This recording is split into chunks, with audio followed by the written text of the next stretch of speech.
Hello friends, నా పేరు లక్ష్మణ్. ఇవాళ మనం నాగపూర్ నుంచి విజయవాడ దాకా కొత్తగా రాబోతున్న ఎక్స్ప్రెస్ వే గురించి వివరాలు చూద్దాం. ప్రస్తుతానికి నాగపూర్ నుంచి విజయవాడ రావాలంటే ఇలా హైదరాబాద్ వచ్చి ఇటువైపు నుంచి రావాల్సి ఉంటుంది. ఈ రూట్ చాలా లాంగ్ అవటం వల్ల, అలానే ఈ రూట్ లో ట్రాఫిక్ పెరగటం వల్ల కొత్తగా ఇంకొక రూట్ ని ప్రపోజ్ చేశారు. ఈ కొత్త రూట్ ని నాగపూర్ దగ్గర నుంచి చంద్రాపూర్, మంచిర్యాల్, వరంగల్, ఖమ్మం మీద గుండా విజయవాడ దాకా ప్రపోజ్ చేశారు. ఇలా కొత్తగా నిర్మించే ఎక్స్ప్రెస్ వే మొత్తం 4 లైన్ ఉంటుంది. ఇది access controlled express way.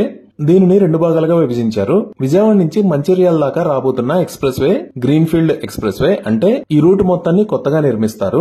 Mancherial దగ్గర నుంచి నాగపూర్ దాకా ఆల్రెడీ రూట్ ఉంది. ఈ రూట్ లో చంద్రాపూర్ నుంచి నాగపూర్ దాకా 4 లైన్ రూట్ ఉంది. సో దీన్ని కొత్తగా నిర్మించాల్సిన అవసరం లేదు. ఇంకా మంచిర్యాల దగ్గర నుంచి చంద్రాపూర్ దాకా ఉన్న రూట్ 2 లైన్ ఎక్స్ప్రెస్ వే. దీంట్లో సగం బ్రౌన్ ఫీల్డ్ ఎక్స్ప్రెస్ వే ఉంటుంది, మిగతాది గ్రీన్ ఫీల్డ్ ఎక్స్ప్రెస్ వే ఉంటుంది. నాగపూర్ నుంచి విజయవాడ దాకా ఈ రూట్ ద్వారా వచ్చే మొత్తం డిస్టెన్స్ 577 కిలోమీటర్లు. ప్రస్తుతం నాగపూర్ నుంచి హైదరాబాద్ మీద గుండా వచ్చే రూట్ డిస్టెన్స్ సుమారుగా 770 కిలోమీటర్లు ఉంటుంది. సో ఈ కొత్త రూట్ వల్ల ఆల్మోస్ట్ 200 కిలోమీటర్ల డిస్టెన్స్ తగ్గుతుంది. అలానే ప్రయాణించవలసిన సమయం కూడా 6 నుంచి 7 గంటలు తగ్గుతుంది. ఈ కొత్తగా నిర్మించే ఎక్స్ప్రెస్ వే ఓవరాల్ గా 3 స్టేట్స్ నుంచి వెళ్తుంది. ఒకటి మహారాష్ట్ర, 2 తెలంగాణ, 3వది ఆంధ్రప్రదేశ్. దీంట్లో మహారాష్ట్రలో 172 కిలోమీటర్లు, తెలంగాణలో సుమారుగా 375 కిలోమీటర్లు, అలానే ఆంధ్రప్రదేశ్ లో 27 కిలోమీటర్లు నిర్మిస్తారు. ఇలా కొత్తగా నిర్మించే ఎక్స్ప్రెస్ వేలో ఎక్కువ భాగం తెలంగాణలోనే నిర్మిస్తారు. ఈ ప్రాజెక్ట్ ని మహారాష్ట్రలో చూసుకుంటే ఇది 3 జిల్లాల్లోంచి వెళ్తుంది. ఒకటి నాగపూర్, రెండోది ఇక్కడ ఉన్న వార్దా అనే జిల్లా, మూడోది చంద్రాపూర్. యాక్చువల్ గా ఈ చంద్రాపూర్ దగ్గర నుంచి నాగపూర్ దాకా వార్దా మీద గుండా ఆల్రెడీ 4 లైన్ హైవే ఉంది. సో దీన్ని కొత్తగా నిర్మించాల్సిన అవసరం లేదు. తెలంగాణలో ఈ ప్రాజెక్టు ఆసిఫాబాద్, మంచిర్యాల్, వరంగల్, ఖమ్మం మీద గుండా వెళ్తుంది. ఇది క్రాస్ చేసిన తర్వాత ఆంధ్రాలో కృష్ణా డిస్టిక్ లోకి ఎంటర్ అవుతుంది. ఇది జస్ట్ 27 km డిస్టెన్స్ మాత్రమే ఉంటుంది. సో ఇప్పుడు ఒకసారి ఓవరాల్ గా చూస్తే నాగపూర్ నుంచి చంద్రాపూర్ దాకా ఉన్న road already 4 line highway operational కూడా. ఈ చంద్రాపూర్ దగ్గర నుంచి తెలంగాణలో ఉన్న మంచిర్యాల దాకా ఆల్రెడీ 2 లైన్ హైవే ఉంది. దీనిని 4 లైన్ హైవే కింద వైడ్ చేస్తున్నారు. సో ఇలా వైడ్ చేసే రోడ్డుని 3 భాగాలుగా విభజించారు. చంద్రాపూర్ నుంచి మహారాష్ట్ర, తెలంగాణ బోర్డర్ దాకా ఒకటి, అలానే ఈ బోర్డర్ దగ్గర నుంచి రేపల్లవాడ దాకా ఒకటి, రేపల్లవాడ దగ్గర నుంచి మంచిర్యాల దాకా ఒకటి, ఇలా 3 భాగాలుగా విభజించారు. దీనికి సంబంధించి వర్క్ చాలా వరకు కంప్లీట్ అయిపోయింది. ఇది కాకుండా ఇంకా బ్యాలెన్స్ ఉన్న వర్క్ మంచిర్యాల దగ్గర నుంచి విజయవాడ దాకా రావాల్సిన గ్రీన్ ఫీల్డ్ హైవే. ఈ పైన ఆల్రెడీ ఉన్న రోడ్డుని వైడ్ చేస్తున్నారు కాబట్టి దీన్ని బ్రౌన్ ఫీల్డ్ హైవే అని అంటారు. ఇక్కడ మంచిర్యాల దగ్గర నుంచి విజయవాడ దాకా కొత్తగా నిర్మించాలి కాబట్టి దీనిని గ్రీన్ ఫీల్డ్ హైవే అని అంటారు. సో ఈ గ్రీన్ ఫీల్డ్ హైవేలో ఓవరాల్ గా 3 రైల్వే ఓవర్ బ్రిడ్జెస్ వస్తాయి. అలానే మేజర్ బ్రిడ్జెస్ 12, మైనర్ బ్రిడ్జెస్ 132 వస్తాయి. ఇవే కాకుండా 50 వెహికులర్ అండర్ పాస్ లను కూడా నిర్మిస్తారు. ఈ ఎక్స్ప్రెస్ మీద అలౌ చేసే మాక్సిమం స్పీడ్ 100 km/h. అలానే ఈ ప్రాజెక్టు కోసం అంచనా వేసిన వ్యయం సుమారుగా 14,500 కోట్ల రూపాయలు. సో ఈ గ్రీన్ ఫీల్డ్ హైవేని ఇంకొంచెం డీటెయిల్ గా చూస్తే దీనిని మొత్తం 3 భాగాలుగా విభజించారు. విజయవాడ నుంచి ఖమ్మం దాకా ఒకటి, ఖమ్మం నుంచి వరంగల్ దాకా, వరంగల్ నుంచి మంచిర్యాల దాకా. విజయవాడ నుంచి ఖమ్మం దాకా ఉండే డిస్టెన్స్ 89 కిలోమీటర్లు ఉంటుంది. ఖమ్మం నుంచి వరంగల్ దాకా 108 కిలోమీటర్లు, వరంగల్ నుంచి మంచిర్యాల దాకా 112 కిలోమీటర్లు ఉంటుంది.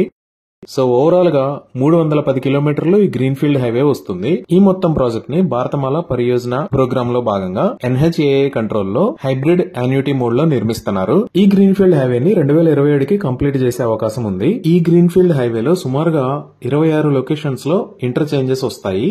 అవి మొదటి ఇంటర్చేంజ్ విజయవాడ దగ్గర ఉన్న జక్కంపూడి దగ్గర ఈ గ్రీన్ ఫీల్డ్ హైవే ఎక్కడైతే స్టార్ట్ అవుతుందో ఆ ప్లేస్ లో ఉంటుంది. ఇది దాటిన తర్వాత రెండవ ఇంటర్చేంజ్ ఈ రోడ్డు అంటే కొండపల్లి నుంచి ఇటువైపు వెళ్లే రోడ్డుకి ఈ లొకేషన్ లో వస్తుంది. ఇది దాటిన తర్వాత నెక్స్ట్ మనం తెలంగాణలోకి ఎంటర్ అవుతాము. ఇక్కడ 2 ఇంటర్చేంజెస్ వస్తాయి ఎర్రుపాలెంకి దగ్గరలో. ఇది దాటిన తర్వాత నిదానపురం దాటిన తర్వాత ఈ లొకేషన్ లో ఒక ఇంటర్చేంజ్ వస్తుంది. తర్వాత పెద్ద బీరవల్లి, పాలడుగు మధ్యలో ఈ లొకేషన్ లో ఒక ఇంటర్చేంజ్ వస్తుంది.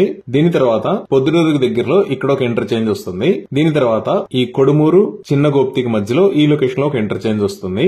దీని తర్వాత ఈ ఖమ్మంకి దగ్గరలో వి వెంకటాయపాలెం దగ్గర ఇంకొక ఇంటర్చేంజ్ వస్తుంది. సో తర్వాత ఖమ్మం దగ్గర నుంచి పాండురంగాపురం మీద గుండా ఇటువైపు వెళ్లే రోడ్ లో ఈ లొకేషన్ లో ఒక ఇంటర్చేంజ్ వస్తుంది. ఇది దాటిన తర్వాత ఈ తీర్థల దగ్గర ఇంకొక ఇంటర్చేంజ్ వస్తుంది. దీని తర్వాత ఉప్పర్గూడెం కన్నా ముందు ఇంకొక ఇంటర్చేంజ్ వస్తుంది. దీని తర్వాత ఈ అయ్యగారిపల్లి దగ్గర ఇంకొక ఇంటర్చేంజ్, అలానే ఈ మహబూబాబాద్ రోడ్డు మీద ఈ లొకేషన్ లో ఇంకొక ఇంటర్చేంజ్ వస్తుంది. దీని తర్వాత కే సముద్రంకి దగ్గరలో ఈ లొకేషన్ లో ఒక ఇంటర్చేంజ్ వస్తుంది. ఇది దాటిన తర్వాత సంగంకి దగ్గరలో ఈ లొకేషన్ లో ఒక ఇంటర్చేంజ్ వస్తుంది. ఇది దాటిన తర్వాత వరంగల్ నుంచి వచ్చే రోడ్డు, ఈ వరంగల్ రోడ్ లో ఈ లొకేషన్ లో ఒక ఇంటర్చేంజ్ వస్తుంది. ఈ వరంగల్ రోడ్డు దాటిన తర్వాత ఊరుగొండ దగ్గర ఇక్కడ ఒక ఇంటర్చేంజ్ వస్తుంది. దీని తర్వాత పర్కాల్ రోడ్ లో ఈ లొకేషన్ లో ఒక ఇంటర్చేంజ్ వస్తుంది. ఇది దాటిన తర్వాత అంకుషాపూర్ కి దగ్గరలో ఈ లొకేషన్ లో ఒక ఇంటర్చేంజ్ వస్తుంది. దీని తర్వాత ఈ పంగిడిపల్లికి దగ్గరలో ఈ లొకేషన్ లో ఒక ఇంటర్చేంజ్ వస్తుంది. ఇది దాటిన తర్వాత సుమారుగా అడవి శ్రీరాంపూర్ దగ్గర ఈ లొకేషన్ లో ఒక ఇంటర్చేంజ్ వస్తుంది. దీని తర్వాత ఈ నాగేపల్లికి దగ్గరలో ఈ లొకేషన్ లో ఒక ఇంటర్చేంజ్ వస్తుంది. ఇది దాటిన తర్వాత ఈ పోతారం విలోచోరంకి మధ్యలో ఈ లొకేషన్ లో ఒక ఇంటర్చేంజ్ వస్తుంది. ఇది దాటితే మనం ఇక్కడ గోదావరి నదిని దాటతాము. గోదావరి నదిని దాటంగానే మళ్ళీ ఈ లొకేషన్ లో ఇంకొక ఇంటర్చేంజ్ వస్తుంది. దీని తర్వాత ఇక్కడ సెట్టిపల్లి దగ్గర ఒక ఇంటర్చేంజ్ వస్తుంది. ఇది కూడా దాటితే మనం ఇక్కడ రసూల్పల్లి దగ్గర మనం ఆల్రెడీ ఉన్న బ్రౌన్ ఫీల్డ్ హైవే కి కనెక్ట్ అవుతాము. ఇలా మొత్తం 26 లొకేషన్స్ లో ఈ ప్రాజెక్ట్ లో ఇంటర్చేంజెస్ వస్తాయి. సో ఈ గ్రీన్ ఫీల్డ్ హైవే కి సంబంధించిన works MEL company, mega engineering and infrastructures limited కంపెనీకి అప్పగించారు. దీనికి సంబంధించి ప్రస్తుతానికి సర్వే మరియు డిజైన్ కి సంబంధించిన పనులు జరుగుతున్నాయి. ఇవి ఈ ప్రాజెక్ట్ కి సంబంధించిన వివరాలు. Thank you.